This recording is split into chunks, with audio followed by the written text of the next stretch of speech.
This is All India Radio. In the program Spotlight, now we bring you a discussion on India's record exports in December 2021. The participants are A.K. Bhattacharya, economic analyst, and Shishir Sinha, journalist. Mr. Bhattacharya, my first question to you that in the month of December, we are seeing the export growth not just in the value term, but also in the percentage term. That means it is not simply a base effect. So what we could derive from this value?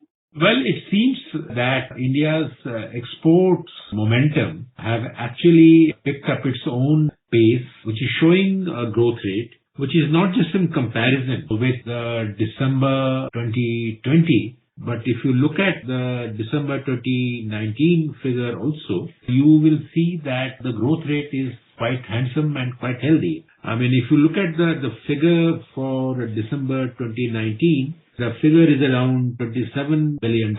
And December 20, it more or less remained around the same level. But if you look at December 21, which is just last month, it has gone up to around $37 billion. So after staying stationary at $27 billion for 2 years, in the month of December 2019 and 2020, it has picked up pace to a level which probably indicates that India is on a journey to achieve a new record annual exports figure of $400 billion. One of the key concerns now is the spread of Omicron, and not just in the domestic market, but globally too. So now, keeping that in mind, when we are thinking about a record export of $400 billion a year, how do you see that will be possible? Do you see that that is slightly ambitious one, or will be able to achieve that target? Omicron will certainly have an impact on India's exports in the months of January and probably February also. But if you look at the year-end momentum, which is normally seen every year, in spite of the Omicron, you need to have average monthly exports value of around $33 billion in January, $33 billion in February, and $33 billion in March, which to my mind is achievable even after taking into account the impact of Omicron. Yes, Omicron will have an adverse impact in the sense that where we could have seen exports value of above $400 billion, we may just touch around $400 billion. But the larger point is that we as an exporting nation have crossed a major hurdle. For the last 10 years or so, our exports have been on an annual exports have been ranging between $300 billion and $330 billion. And in some years, it actually went down to even $290 billion, and we are talking about the last 10 years. Now, to have crossed that $330 billion last record, close to $400 billion, even after we take into account the Omicron impact, I would say it's a major achievement. Actually, the real challenge or the concern would be next year how you sustain this growth momentum, how you maintain India's exports engine. Because remember that a healthy rate of exports and healthy exports growth rate create a lot of positive spin-off benefits for the economy in terms of the manufacturing sector growth, in terms of job creation, and in terms of the positive pressure it puts on the infrastructure sectors like ports and railways and the transportation apparatus. So I look at exports as a positive development, but as I said, the real challenge will be how to maintain and sustain this tempo. We have to keep in mind the fact that there is a lot of pressure on the Indian rupee to appreciate. That will be a factor. There is a lot of pressure on the Indian economy in terms of its ability to get connected with export hubs in different parts of the world. As you would know that exports as a game or as a strategy has changed its contours. It's no longer about exporting commodities or exporting manufactured goods to different countries, but it is actually taking advantage of those supply hubs, which right now are located in three major regions, one is the Southeast Asia, the other is the Western Europe, and the third is the Americas. We need to connect with those supply hubs. to maintain the growth momentum that we have seen in this year. And that momentum can be maintained if we sign up quickly some of the free trade agreements or even the regional trading agreements that are available to us even now. Remember that the RCEP has begun from 1st January. We are still considered an observer, and we have the option of joining it at any time. The key would be how to sustain and maintain this growth momentum in exports that we have seen in the current year. More concern is there that is because of the spread of Omicron, we are seeing some kind of local lockdown. So do you think that the local lockdown, as you mentioned about the January and the February number, so at the same time, since the manufacturing activities will be affected because of the local lockdown, how do you see this kind of challenge? What should be the strategy to meet this kind of challenges if we need to keep the export momentum or the pace of export at a very high speed? This will be a challenge for the export sector. But if you draw the lessons from the first wave and the second wave, what we have seen is that to counter the adverse impact of COVID-19, it is not always necessary to have a countrywide lockdown, but it is equally effective if we have staggered region-wise curfews or lockdowns, imposing controls on economic activities. In the second wave of the COVID-19 in May, June 2021, we saw a staggered enforcement of lockdowns or controls on economic activities. And that did impact the pace of economic activity. But the overall impact, if you look at whether it is the GST collections or whether it is the GDP growth rate, you saw that the adverse impact on GDP as well as adverse impact on GST collections, which is the barometer for the pace of economic activity, was far less severe than what we saw in the first wave when there was a countrywide lockdown for almost about close to 3 months.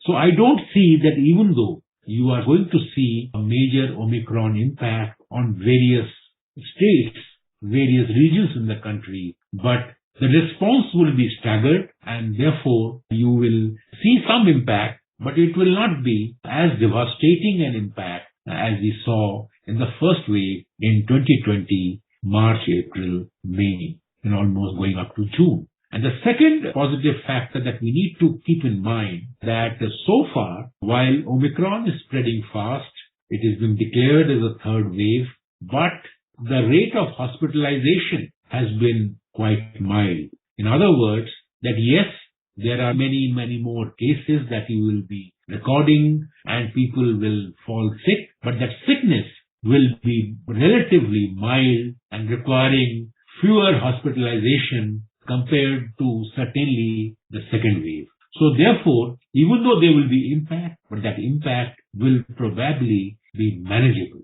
This is the sense that one gets as of now. Mr. Bhattacharya, another issue is about the increase in import. If we are seeing increase in exports, at the same time we are seeing import is also increasing at the same pace. So it's a more of a kind of gold import or the petroleum import, they are also increasing. How do you read this number? If you look at the import data, what is very clear is that the imports are by and large led by petroleum products.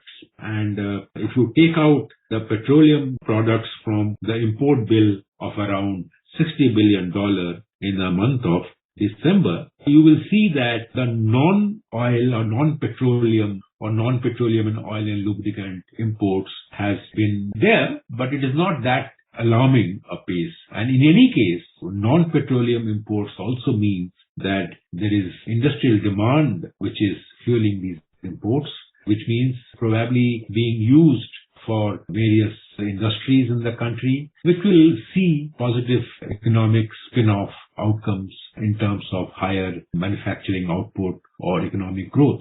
So I am not too worried about imports growing at the current pace and the trade deficit widening, because fortunately the country has got foreign exchange reserves of more than $540 billion. It has gone up even a little further, and meeting that kind of a trade deficit is not going to be a challenge, particularly because our services exports are also doing very well. Services exports in the first 9 months, which is April to December, has been very healthy at around $157 billion, so which is also a positive sign. So trade deficit, yes, we need to manage it. It is dependent on petroleum goods and it is non-petroleum products. It means there is more industrial activity, which is a positive sign. And three, that this trade deficit can be managed with the kind of foreign exchange reserves that we have in the country at present. Now, there are demand for more and more incentive to the exporter. So what kind of new incentive we can see for the exporter during the new calendar year? There are two kinds of incentives that are often talked about. One is that whatever existing incentive schemes that the government has announced, there have been instances in the last year or two, the clearance of those dues have taken a lot of time. There have been delays in those disbursements. And in the last 6 months or so, the government has speeded up such disbursements. The government has allocated also more resources through the budgetary grants to clear those dues for exporters. That is one area which needs further attention, because it is one thing is to announce incentives, but it is equally important that those incentives are implemented so that exporters realize the dues that they are entitled to under any incentive scheme. And the second kind of incentive, I am of the view that is the exchange rate for the Indian rupee vis-a-vis the US dollar and other hard currencies against which we export. If the rupee is allowed to find its trade-weighted exchange rate on a realistic basis without worrying about the rupee getting weaker, I would imagine it will be a big incentive for India's exports, because the exporters, after all, are realizing their earnings in rupee terms after converting the dollar in the open market.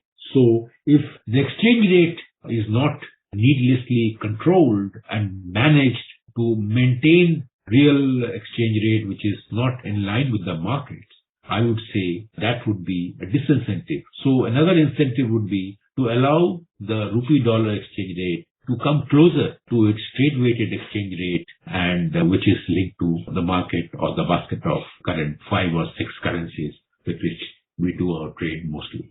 Some of the geopolitical tensions, do you apprehend any kind of geopolitical tension which could impact our export?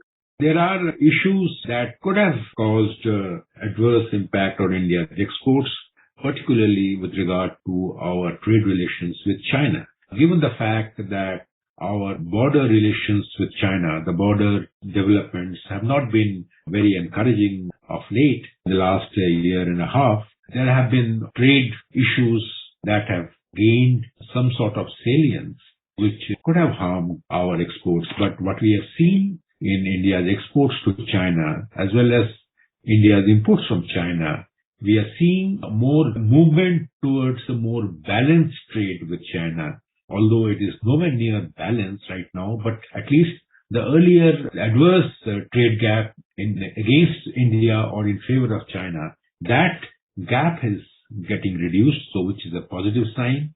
The other geopolitical risks that I would say that we need to be mindful or wary about is India's being part of global trade blocs in like RCEP. If India stays outside these trading blocs, or even the Trans-Pacific Partnership, which has been renamed now, that excludes India, and that might isolate India in a way that might create a geopolitical risk on India's trade side. So that I think we need to be conscious of. The important thing is not to remain isolated in global trade, to remain hooked into global supply chains, the supply hubs, and for that, domestic economic reforms will be a must.